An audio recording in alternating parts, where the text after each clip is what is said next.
Bugungi mavzumiz asli va nisbiy sifatlar. Asli sifat belgini to'g'ridan to'g'ri ifodalaydigan sifatlarga nisbatan aytiladi. Masalan, oq desam asli sifat,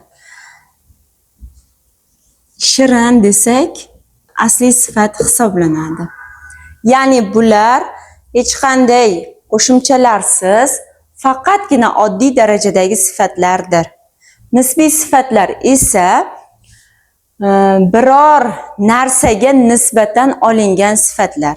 Ya'ni nisbiy o'zini nomidan kelib chiqsak ham, ular biror narsaga nisbatan aytiladi. Masalan, devorga ilingan narsalarga nisbatan devoriy deymiz. Bu yerda devoriy so'zi nisbiy sifat. Yoki g'ishtin so'zini olsak, nisbiy sifat. Do'ppili so'zlarini olib ko'rsak, bular nisbiy sifat sanaladi.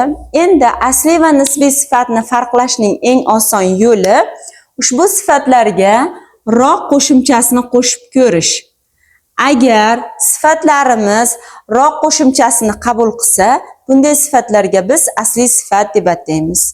Agar sifatlarimizga roq qo'shimchasini qo'shib bo'lmasa, bunday sifatlar nisbiy sifat sanaladi. Masalan, devoriy so'ziga roq qo'shimchasini qo'sha olmaymiz. Sababi uni devoriy roq deb bo'lmaydi. G'ishtin so'zi ham xuddi shunday. Do'ppili so'ziga ham roq qo'shimchasini qo'shib bo'lmaydi. Demak, roq qo'shimchasini qabul qila olmagan sifatlarimiz nisbiy, bemalol qabul qilishi mumkin bo'lgan sifatlarimiz asli sifatlar sanaladi.